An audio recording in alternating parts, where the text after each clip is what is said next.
groet u weer eens geliefdes in die wonderlikste naam van alle name, ons Yahweh Elohim.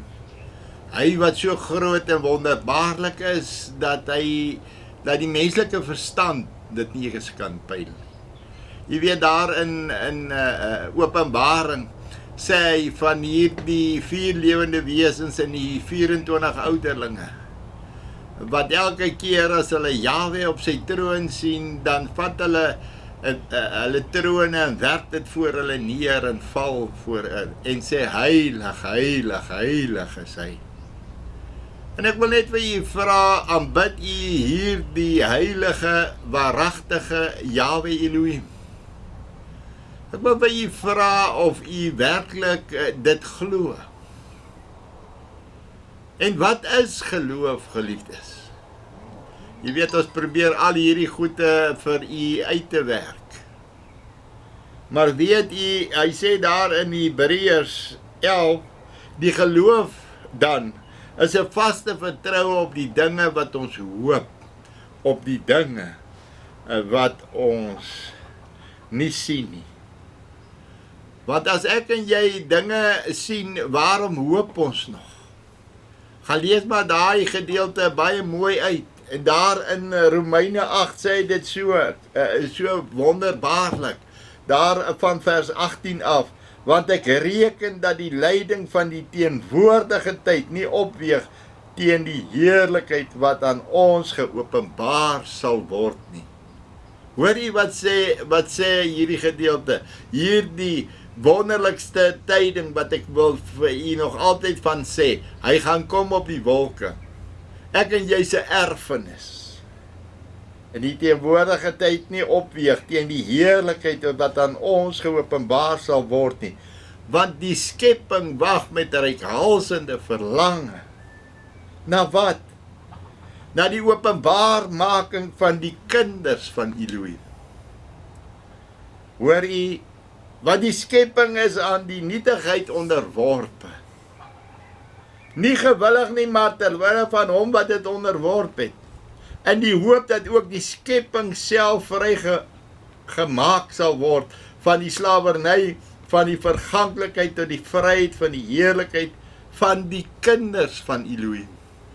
Van ek en van jou, geliefdes. Want ons weet dat die hele skepping tesame sug en tesame in baringsnood is tot nou toe. En nie alleen dit nie, maar ons self ook wat die eerstelinge van die gees het. Ons sig ook in onsself in afwagting van die aanneming tot kinders, naamlik die verlossing van ons liggaam. Want ons is gered in hoop. Geliefde, jy moet maar verder self daar die gedeelte daar in Romeine 8 van vers 18 af gaan lees en sien hoe wonderlik dit is, na hierdie uitsien, na sy koms. Want dis hoe ek en jy leer bid het, laat u koninkryk kom. Ja, dat ek en jy daar dieselfde heerlikheid wat in die hemele is, ook hier op die aarde kan ontvang. Want Vader kom en hy beloof vir ek en jy hierdie wonderlike erfenis vir ek en jy. En daar wil ek wel teruggaan na Hebreërs 11 toe, geliefdes. Na al hierdie geloofshelde, hierdie mense wat heeltyd wag op hierdie koms van Yeshua. En jy sal nou vir my sê, maar weet jy, Yeshua, hulle is dood. Nee, geliefdes, want Yeshua het ter helle neergedaal om die doderyk oop te breek. Hulle saam met hom te vat paradys toe. En daarom sê 1 Tessalonisense 4 vir ons dit so baie mooi duidelik. En so sal hulle saam met Yeshua kom, om wat te kom doen, om hulle liggame te vat. En dan sal ons wat in die lewe oorbly, saam met hulle, in wolke, Yeshua tegemoet in die lig, weggevoer word. Sien nie uit daarna, na hierdie wonderlike ontmoeting met Yeshua, met ons Vader. Dis so huge en so wonderlik. Maar geliefdes, besef u net, dat ons praat hier van geloofshelde, mense wat hulle hele lewe lang op na hierdie wonderlike erfenis uitgesien het. En dan sal hy vir my sê, want hy sê deur die geloof het Noag toe hy 'n goddelike waarskuwing ontvang het, aangaande wat nog nie gesien was nie, met eerbied, vrees die ark gereed gemaak tot redding van sy huisgesin, waardeur hy die wêreld veroordeel het en 'n erfgenaam geword het van die geregtigheid wat volgens die geloof is.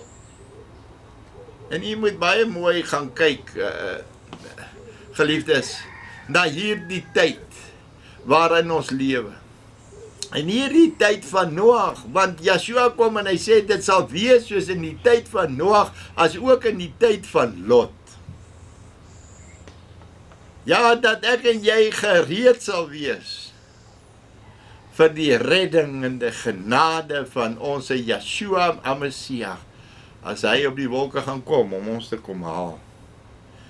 Want jy moet een ding onthou, daar het 'n tyd gekom waar Noag meer as 100 jaar hierdie evangelie van bevryding, van wonderlike verlossing gepredik het.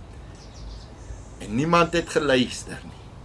Tot op 'n dag dat Jahwe vir hom gesê het, daar in Genesis 7, wil ek jy moet self daarna gaan lees. Vat jou huisgesin en gaan in hierdie ark in. En wie het die deur gesluit, geliefdes? Jahwe Elohim het die deur gesluit. Laat my dink aan hierdie 10 maagde. En dan 5 is verstandig en 5 is onverstandig. En 5 gaan saam in hierdie lewensark, naamlik Yeshua, wat ek en jy van hierdie toekomstige toren kom verlos. Want hy sê daar in 1 Tessalonisense 1 vers 10, ons wat Yeshua uit die lug uit verwag, wat ons van die toekomstige toren kom verlos. Is dit nie wonderlik nie? Dat ek en jy kan wag op hierdie lewensark, naamlik Yeshua, dat Jahwe ons sal kom haal, so sal ons altyd by Jahwe wees, sê 1 Tessalonisense 4. En is dit nie wonderlik nie? Maar geliefdes, ek wil terugkom na Hebreërs 11 toe. Nou hierdie geloofshelde, dan vertel hy vir ons al hierdie wonderlike dinge oor hierdie geloofshelde. Maar weet jy wat het my opgeval? Is Abraham. Deur die geloof het Abraham, toe hy geroep is, gehoorsaam weggetrek na die plek wat hy as erfenis sou ontvang, en hy het weggetrek sonder om te weet waar hy sou kom. Soos dit mos die enigste ding waarop ek en jy ook kan kom, want die geloof dan is 'n vaste vertroue op die dinge wat ons hoop, op die dinge wat ons nie sien nie. Deur die geloof het Abraham, toe hy geroep is, gehoorsaam weggetrek. Deur die geloof het hy as vreemdeling gaan woon in die land van belofte, soos in 'n vreemde land in tente gewoon met Isak en Jakob, die mede-erfgenade van dieselfde belofte. En jy moet nou baie mooi oplet oor hierdie belofte. Want sê die woord van Jahwe daar in Hebreërs 11, want hy het die stad verwag wat fondamente het, waarvan Elohim die boumeester en oprigter is. Hierdie Abraham, hierdie geloofsheld, wat het hy verwag? Hy het na hierdie uitgesien, na hierdie wonderlike stad. Wat sê hy daar in Openbaar, in Hebreërs 12, geliefdes? Daar in vers, ek dink dis 22. Maar julle het gekom by die berg Sion en die stad van die lewende Elohim, die hemelse Jerusalem, en 10.000 engele, by die feestelike vergadering in die gemeente van eersgeborenes, wat in die hemel opgeskryf is, en by Elohim, die regter van alles, en by die geeste van die volmaakte regverdiges. Gaan lees dit maar bietjie verder. En dan sal jy sien, wat 'n wonderlike vooruitsig het hierdie Abraham gehad. Maar al hierdie geloofshelde het deur die geloof al hierdie dinge gesien. Maar hulle het nie opgehoop nie. En daar waar hulle nou vandag nog sit in die paradys. En Paulus sê, dat jy gaan nie hemel toe nie. Hy sê, want niemand gaan hemel toe, behalwe hy wat daar vanaf kom nie, sê hy daar in Johannes, sê Yeshua vir ons. Maar ons gaan weg, daar na die wonderlike stad toe, ek en jy. En daarom sê ek vir jou, geliefdes, moet ek en jy uitsien, net soos hulle, na hierdie wonderlike dag. En almal van hulle. En daar sê hy, en wat sal ek nog meer sê? Want die tyd sal my ontbreek, en as ek van Gideon, Barak, Samson en Jefta, David en Samuel en die profete sou verhaal. Want deur die geloof het koninkryke oorweldig het, geregtigheid uitgeoefen het, beloftes verkry, bekke wat leeu's toegestop het. En nou wil ek vir u vra, dat u asseblief tog hierdie stuk verder gaan lees. Maar weet u, geliefdes, die wonderlikste van alle wonderlikheid is, dat hierdie mense het nie hierdie belofte verkry nie. Naamlik, en alhoewel hulle almal daar in vers 39 sê hy, en alhoewel hulle almal deur die geloof getuienis ontvang het, het hulle die belofte nie verkry nie. Hoekom nie, geliefdes? Omdat Elohim iets beters oor ons beskik het, sodat hulle nie sonder ons volmaak sou word nie. Daarom skryf Paulus in 'n oogwink, sal hierdie verganklike liggaam met 'n onverganklike liggaam verander word.